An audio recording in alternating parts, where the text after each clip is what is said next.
Gold, trusted gold buyers. మీరు తాకట్టు పెట్టిన బంగారాన్ని విడిపించి ఈ రోజు ఉన్న మార్కెట్ ధరకు కొనబడను.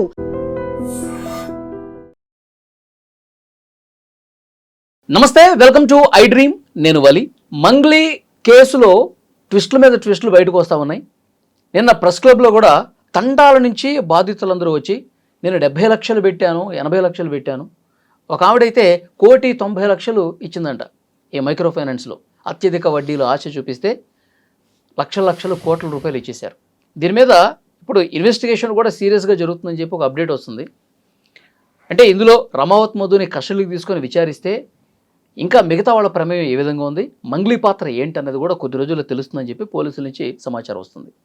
అంటే నిజంగా వాస్తవంగా ఈ ఇన్వెస్టిగేషన్ లోతుల్లోకి వెళ్ళి మరి వాస్తవాలు వెలుగులోకి వచ్చే పరిస్థితి ఉందా లేదా, బాధితుల కష్టాలు తీరుతాయా లేదా మాట్లాడదాం.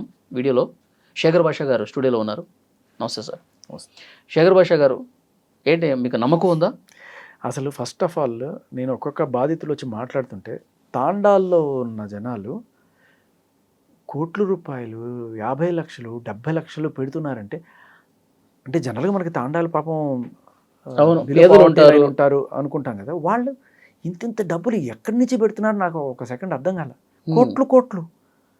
తర్వాత నాకు మెల్లగా కొంచెం లోతులోకి వెళ్తే తెలిసింది ఏంటంటే, ఇప్పుడు ఒక్కడు వాడే పెట్టట్లా, వీడు ఒక ఏజెంట్గా మారిపోతున్నాడు. ఇప్పుడు నేను 1 కోటి రూపాయలు 2 కోట్లు ఇచ్చాను అంటే దాని అర్థం ఏంటంటే నేను కలెక్ట్ చేస్తున్నాను. ఎస్పెషలీ ఇది ఎక్కడ జరుగుతుందంటే మన వాళ్ళ దగ్గరే. అరే నేను పెట్టారా, నాకు 10 రూపాయలు వడ్డీ వస్తుందిరా, నువ్వు కూడా బెటరా అని చెప్పి వాళ్ళ తమ్ముడు, బావ, బామ్మర్ది, అక్క, ఈ క్లోజ్ సర్కిల్ నుంచి పూల్ చేస్తున్నారు మనీని. ఇలా ఒక్కొక్కళ్ళు 1 కోటి రూపాయలు పూల్ చేశారంటే ఎంత ఆశ కలిగి ఉంటుంది ఒక్కొక్కరికి. అరే నాకు వచ్చింది, నువ్వు కూడా బాగుపడతావు అని చెప్పి అందరినీ. సో ఇలా తండోపతండాలుగా తాండాల నుంచి జనాలు ఇవాళ హైదరాబాద్లో దిగుతున్నారు, వాళ్ళకి జరిగిన అన్యాయం చెప్పుకుంటున్నారు. షాకింగ్ అనిపిస్తుంది పాపం. ఒక్కొక్క ఆవిడ కాళ్ళ మీద పడి, అన్న మొత్తం ఏం లేదన్న, జీవితంలో ఎవరి దగ్గర నేను మాట పడలేదన్న, నాకు ఇప్పించాను నా డబ్బులు అడుగుతుంటే కనీసం కనికరం కూడా లేకుండా మెడబట్టి బయటికి గెంటేసే స్టేజ్ అటువంటివి చేస్తున్నారట వీళ్ళు. ఆ రమావత్ మధు అనేటోడు ఎక్కడో ఏదో వాటర్ పార్క్ దగ్గర ఎక్కడో కనబడితే మొత్తం వెళ్ళి పట్టుకొని అయ్యా మా డబ్బులు ఇప్పించండి. ఇంటి మీదకి వచ్చి జనాలు గొడవ చేస్తున్నారు. కూతురుకు పెళ్లి కోసం దాచిపెట్టుకున్న డబ్బులు అన్నీ మీకు ఇచ్చామయ్యా అంటే అక్కడున్న సెక్యూరిటీ గార్డులతో ఈడ్చవతలు పడిపించారట. ఇప్పుడు వీళ్ళ ఇళ్ల మీదకి చాలామంది వస్తున్నారు. వీళ్ళకి రమావత్ మధు ఎవరో తెలియదు, కానీ నేను నీకు ఇచ్చాను, నువ్వు చెప్తే ఇచ్చాను, నేను నిన్ను నమ్మిచ్చాను, వాడెవడో నాకు తెలియదు, నువ్వు నాకు ఇస్తావా చస్తావా, నువ్వు కిడ్నీ అమ్మిస్తావా, నీ హార్ట్ అమ్మిస్తావా, నాకు అవసరం లేదు, నా పరిస్థితి అంతే. పోతే మా ఆయన నన్ను గెంటేస్తాడనో లేకపోతే మా పిల్లల కోసం దాచిపెట్టుకోమని వీళ్ళ పీకల మీద కూర్చున్నారు. ఇళ్లల్లో కూర్చునే పరిస్థితి కూడా లేదు వాళ్ళకి. తండాల్లో పుట్టి పెరిగిన వాళ్ళు ఆ తండాకి వెళ్ళాలంటే భయపడుతున్నారు. సో ఇటువంటి పరిస్థితుల్లో ఉన్న వాళ్ళకి న్యాయం జరుగుతుందా, డిలే అవుతుందా అంటే వాళ్ళ బాధ మనకేదో కొంత అర్థమవుతుంది. చట్టము, న్యాయం, పోలీసులు వాళ్ళ పని ఏముంది, వాడికి ఎవడి బాధతో సంబంధం లేదు. 14 days రిమాండ్, పో కస్టడీ తీసుకురా, పో ఇక్కడ సంతకం పెట్టు, ఇక్కడ పెట్టు, ఇదే. అంటే ఎందుకంటే మొన్న ఒక పోలీస్ ఆఫీసర్ మాట్లాడుతుంటే ఏమాత్రం దీని లోతుల్లో ఆయన అధ్యయనం చేసినట్టుగా కనిపించలే. ఆ రమావత్ మధుకి మంగ్లీకి ఏమి సంబంధం లేదు అని రమావత్ మధు చెప్పాడు అని చెప్తున్నాడు ఆయన. అది చేయడానికే కదా వాడు అక్కడికి వెళ్ళింది, మంగ్లీని సేవ్ చేయడం కోసమే కదా రమావత్ మధు అనేటోడు లొంగిపోయింది అనేది జగమెరిగిన సత్యం అందరికీ తెలుస్తుంది. ఆయనకి ఎందుకు తెలియట్లేదు? అండ్ వాళ్ళ తమ్ముడు శివ చౌహానా కాదా అనే విషయంలో కూడా మాకు క్లారిటీ లేదంటే ఇంక ఏం చేశారు పోలీసులు? ఇలా చేస్తే అసలు ఇన్వెస్టిగేషన్ ఎప్పటికి తేలుతుంది? జనాలకు అసలు ఏమైనా న్యాయం జరుగుతుందనే ఒక హోప్ ఏమైనా ఉంటుందా? ఇక్కడ ఇంకో డౌట్, మంగ్లీ గారు అందరికీ ఫోన్లు చేసి, వాళ్ళ కమ్యూనిటీ వాళ్ళకి ఫోన్లు చేసి నా గురించి మాట్లాడండి, నా గురించి కొంచెం పాజిటివ్గా ప్రెస్ మీట్లు పెట్టండి అని రిక్వెస్ట్ చేస్తుంది. కొంతమంది పెడుతున్నారు, కొంతమంది సంపత్ నాయక్ వాళ్ళు అలాంటి వాళ్ళు రిజెక్ట్ కూడా చేస్తూ ఉన్నారు. ఎందుకు ఆమె పట్ల నిజాయితీ ఉంటే ఆమె వైపు ఇట్లా అడగటం దేనికి అనేది చాలామంది క్వశ్చన్. అది ఒకటేంటంటే, మనం ఎవరికైనా సరే డబ్బులు ఇచ్చి నువ్వు చేయరా అంటే చేస్తారు, ఊరికైనా ఎవడైనా ఎందుకు చేస్తాడు? అది కూడా చేద్దాం అనుకునే వాడికి కూడా దీంతో ఈ స్కామ్తో కనెక్షన్ లేదు, నా బంధువులు, నా తల్లో తండ్రో ఎవడో దీంట్లో డైరెక్ట్గా ఇన్వాల్వ్గా లేడు అనుకున్న వాళ్ళు ఎవరన్నా సరే ముందుకు వచ్చి చేసేవాళ్ళు ఎవరన్నా ఉంటారేమో. ఎంతో కొంత చూస్తాంలే, మీకు ఏదో హెల్ప్ చేస్తాంలే అనే టైంలో ఉంటే అదోకే. కానీ ఇప్పుడు తాండాల్లో ఇప్పుడు ఎలా ఉందంటే ప్రతి ఒక్కడు కూడా అందరినీ పూల్ చేసి డబ్బులు చేశారు. పాపం ఒక ఆవిడ వచ్చింది, ఆవిడ చెప్తుంది సివిల్ సర్వీసెస్ రాయబోతుందంట. ఆవిడ చెప్తుంది, నీకు అక్కడ మోసపోయిన వాళ్ళందరూ గిరిజన బిడ్డలే. అంత మోసం చేసిన తర్వాత కూడా ఏ మొఖం పెట్టుకొని నువ్వు అడుగుతావు నాకు సపోర్ట్ చేయమని చెప్పి. అదే అంటుంది ఆవిడ, ఎందుకు సపోర్ట్ చేయాలమ్మా నీకు, నీ పేరు చెప్పే వీళ్ళందరినీ ఇచ్చేసాడు అంటే. లేదండి నేను బాధితురాలనే అంటే ఇప్పుడు రమావత్ మధు మందిని ముంచాడా మంగ్లీని ముంచాడా అనే డౌట్ వస్తుంది. కానీ మంగ్లీకి ఇక్కడ తను ఏదైనా డబ్బులు పోగొట్టుకున్నట్టు కానీ ఎక్కడ ఏమి చెప్పట్లేదు, తనేమీ ఏ రోజు చెప్పట్లేదు. సో ఆవిడికి పోయిందల్లా మహా అయితే ఆవిడ పేరు వాడుకొని ఇట్లా చేస్తున్నారు అనే విషయంలో ఆవిడ కలస చెందుతుండొచ్చు గాక. కానీ ఆవిడ తమ్ముడు డైరెక్ట్గా ఇన్వాల్వ్ అయి ఉన్నాడు. నోట్ల కట్టలు కట్టిన బ్యాగులు వాళ్ళ తమ్ముడు స్వయాన అలా అందుకొని తీసుకెళ్ళాడు అని చెప్పి ఆ డ్రైవర్ అనే అతను వచ్చి చెప్తున్నాడు. నేను ఇలా చాలామంది ఆయనే కాకుండా ఇంకా చాలామంది బాధితులు ఇవాళ సిటీలో దిగి వాళ్ళు చెప్తున్నారు, వాళ్ళ తమ్ముడు శివ చౌహాన్కి మేము డబ్బులు ఇచ్చాం అని చెప్పి చెప్తున్నారు. ఇంత చెప్తున్నా ఇంత చేస్తున్నా సరే పోలీసుల కంటే వాళ్ళ ఉద్యోగాలు వాళ్ళు చేసుకుంటుంటారు, వాళ్ళకేమి దాన్ని ఏమంటారు ఆపరేషన్ చేసే వైద్యుడికి రాగద్వేషాలు ఎలా ఉండవో వాళ్ళకి అవేం పట్టించుకోరు అనుకో.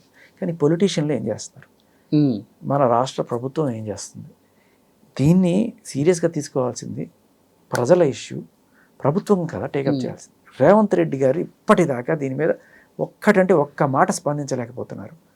పోనీ ఆయన మినిస్ట్రీ క్యాబినెట్లో ఎంచుకుంటే ఎవరు స్పందించట్లేదు, పార్టీ తరపున స్పోక్స్మెన్ కూడా ఎవరు స్పందించట్లేదు. తర్వాత ఏ పార్టీ గురించి దీన్ని మాట్లాడట్లేదు. ఇంతమంది రీసెంట్గా ఒక స్కీమ్ ఏదో పట్టుకొచ్చారు గిరిజన బిడ్డలకి. సో ఏంటిది ఎలక్ట్రిక్ వెహికల్స్ మీద 90% రాయితీ సబ్సిడీ. బాగుంది. మరి గిరిజన బిడ్డల మీద అంత ప్రేమ ఉన్నప్పుడు మరి వీళ్ళందరూ కూడా గిరిజన బిడ్డలే కదా, వీళ్ళకి ఏం చేస్తున్నారు? ఓన్లీ పాలసీలు మాత్రమే చూస్తారు. ఇలా నష్టపోయిన వాళ్ళు ఇప్పుడు వీళ్ళ కోసం పోలీసులు లేకపోతే కోర్టులు కేసులు ఇవన్నీ చుట్టి నడుస్తాయని చెప్పి దీని మీద నిజంగానే వాళ్ళకి ఏదైనా రాజకీయ నాయకుల వరకు ఈ కేసు వెళ్ళిందంటారా? ఇంత ఇప్పుడు రాజకీయ నాయకులు ఏమన్నా కళ్ళకి గంతలు కట్టుకోనో చెవులకి ఏమన్నా అడ్డాలు పెట్టుకొని తిరుగుతున్నారా వినపడకపోవడానికి? ఖచ్చితంగా ప్రతి ఒక్కళ్ళ నోటీస్లోనే ఉంటుంది. అండ్ ఎస్పెషల్లీ ప్రతిపక్షం వాళ్ళు ఎక్కడ ఏ ఇష్యూ దొరుకుతుందా దాన్ని రాద్ధాంతం చేద్దాం అనే కోణంలోనే ఉంటారు కదా. చెయ్యాలి కూడా ప్రతిపక్షం అంటే. అప్పుడు గవర్నమెంట్ మీద ప్రెషర్ పెడితేనే కదా వాళ్ళు చేసేది. ఇప్పుడు గవర్నమెంట్ మీద ప్రెషర్ ఎవరు పెడుతున్నారు? మీరు నేను మీడియా సంస్థల ద్వారా మనం గట్టిగా ప్రశ్నిస్తున్నాం తప్ప ఒక ప్రతిపక్ష పార్టీ నుంచి ఒక పెద్ద నాయకుడు వచ్చి ఏం జరుగుతుందని చెప్పి ప్రశ్నించిన దాఖలాలు ఎక్కడ కనబడుతున్నాయి మనకి? నేను వీళ్ళందరినీ తప్పుపట్టండి, మంగళి గారికి సంబంధం ఉందా లేదా, సరే వాళ్ళ తమ్ముడు డైరెక్ట్ ఇష్యూ ఇన్వాల్వ్ అయ్యాడు, ఇవన్నీ ఎవరు చెప్పాలి? బాధితులు వచ్చి డైరెక్ట్గా చెప్తున్నారు, తేల్చాల్సింది పోలీసులు. వాళ్ళని తరవాల్సింది ఎవరు? మన నాయకులే కదా. వాళ్ళకు 100 కేసులు ఉంటాయి, ఇది హై ప్రియారిటీలో తీసుకోండి, దీన్ని చేయండి అని చెప్పాల్సిన నాయకులు ఏం చేస్తున్నారు? నిద్రపోతున్నారా? ఓకే, ప్రభుత్వం చేయట్లేదు, ప్రతిపక్షం గట్టిగా అడగాలి కదా, ప్రతిపక్షం ఏం చేస్తుంది? ఇదే నాకు నిజంగా ఎంత ఇది స్టార్ట్ అయ్యి 2 వారాల నుంచి గట్టిగా అవుతుంది కదా. ఓకే, ఎందుకంటారు? What is the reason? Politicians పట్టించుకోకపోవటానికి కారణాలు ఏమై ఉండొచ్చు?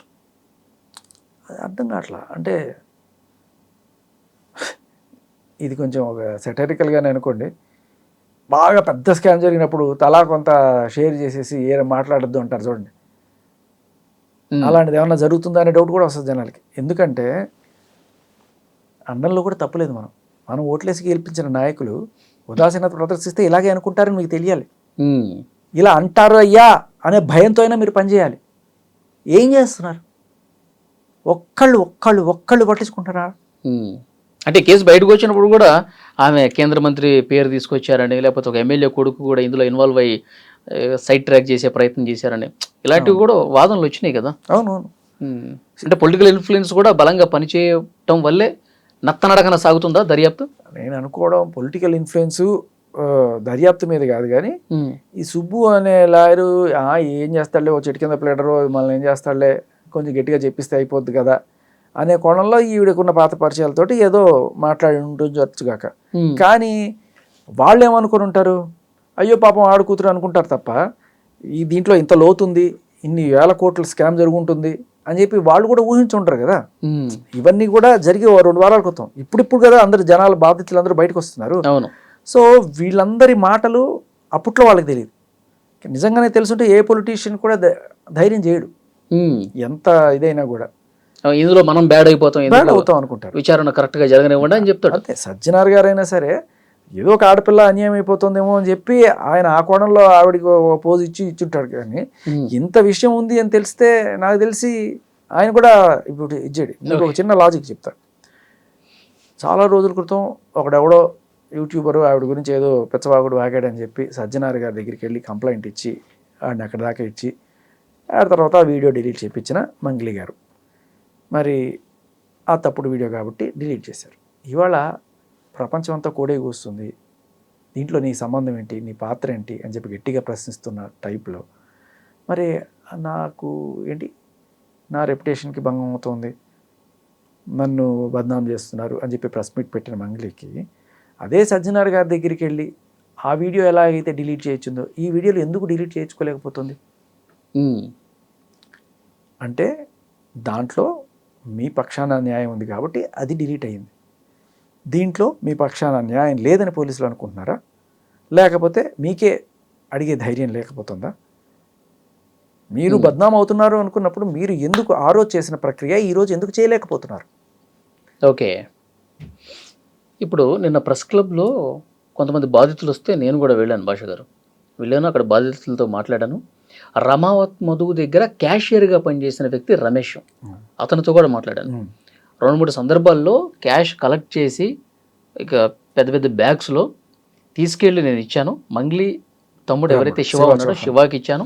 ఆ టైంలో మంగ్లీ కూడా ఉంది. నేను ఒకసారి ఫోటో అడిగితే నైట్ టైంలో నేను ఇవ్వను అని చెప్పేసి అన్నది. ఇట్లా క్యాష్ తీసుకెళ్ళి ఇచ్చినటువంటి సందర్భాలు కూడా ఉన్నాయని చెప్పి డైరెక్ట్గా ఆయన మాట్లాడుతూ ఉన్నాడు. దానికి సంబంధించిన ప్రూఫ్స్ కూడా ఉన్నాయని చెప్తున్నాడు. ఇది ఇప్పుడు మీరు చూస్తున్నది టిప్ ఆఫ్ ది ఐస్బర్గ్ అండి. ఇలా ఖచ్చితంగా కొన్ని వందల సాక్ష్యాలు మీకు ఒక 1 వీక్లో బయటకు వచ్చి తీరతాయి, దాంట్లో ఎటువంటి డౌట్ లేదు. నేను మీకు ఎందుకు చెప్తానంటే ప్రాక్టికల్గా నేను చూసిన సిచ్యువేషన్స్ ఇంతకుముందు కూడా ఎవరైతే ఇట్లా జనాల్ని పీడించుకొని బాధించుకొని తిని ఉంటారో వాళ్ళకి సంబంధించి ఒక్కసారి ఎవరన్నా సరే మీడియాలో గట్టిగా మాట్లాడుతున్నారో అనగానే వాళ్ళ ఇన్స్టాగ్రామ్లకి వాళ్ళ ఛానల్స్కి ఆటోమేటిక్గా సాక్ష్యాలు వెళ్ళిపోతాయి. ధైర్యం ఉన్నవాడు దమ్మున్నాడు వచ్చి ఖచ్చితంగా బయట పెట్టేస్తాడు. నేను ఏమీ పెద్ద డిటెక్టివ్ని కాదు, షెర్లాక్ హోమ్స్ కాదు, అలా సాక్ష్యాలు నాకు ఎలా వస్తాయని చెప్పి చాలామంది అడుగుతుంటారు. ఇలాగే మనం గట్టిగా ధైర్యంగా మాట్లాడతాడు, వీడు న్యాయం కోసం నిలబడతాడు ఒక్క నమ్మకం ఉంటే చాలు, మనకి సాక్ష్యాలు వెతుక్కుంటూ వస్తాయి, యుద్ధాన్ని వెతుక్కుంటూ ఆయుధాలు వచ్చినట్టు. మీరు చూడండి, ఇది ఖచ్చితంగా ఇంకా బోల్డ్ సాక్ష్యాలు వస్తాయి. అండ్ నేను విన్నది ఏంటంటే ఈవిడ యాంటిసిపేటరీ బెయిల్ కూడా అప్లై చేస్తుంది. అవునా? యాంటిసిపేటరీ బెయిల్కి అప్లై చేస్తుంది అన్నట్టుగా విన్నాను. ఎందుకంటే ఏ క్షణమైన అరెస్ట్ జరగచ్చు అన్న భయం ఉందేమో అని. అండ్ ఇంకొకటి,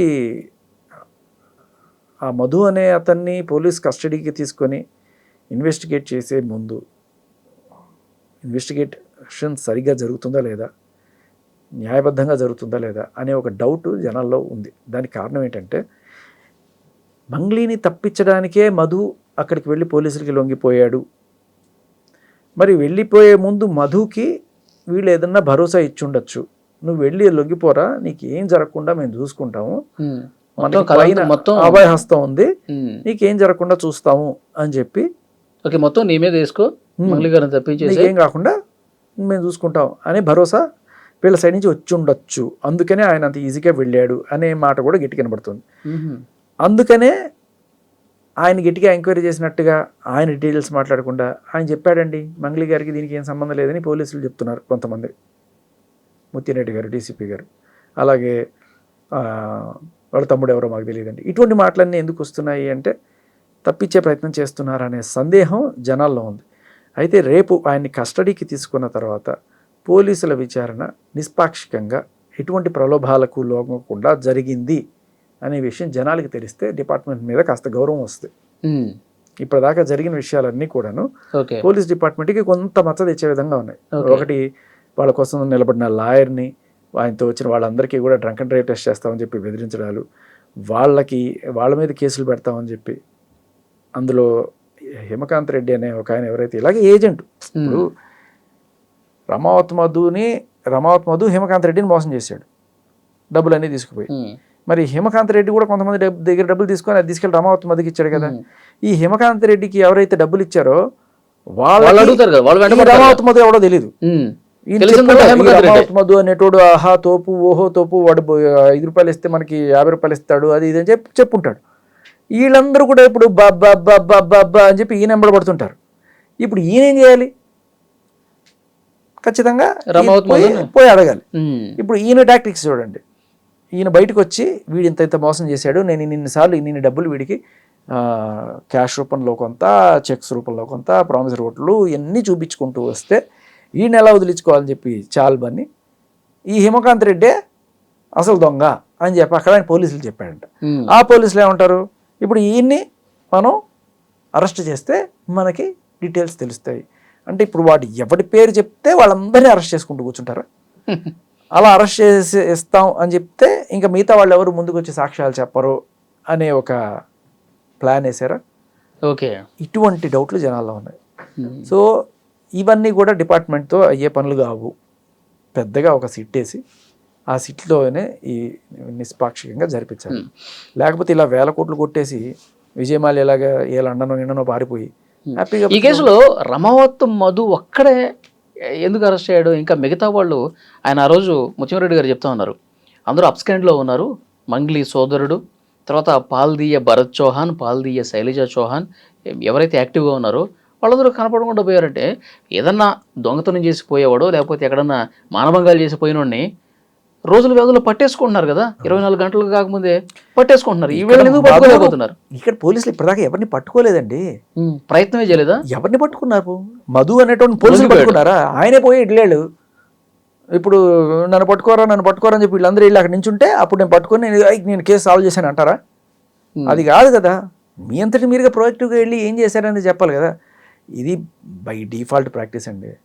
ఇప్పుడు డబ్బున్న వాళ్ళు ఎంతో కొంత ఇచ్చి మేనేజ్ చేసుకోవడం ఇది ఫస్ట్ టైం కాదు మనం చూసేది.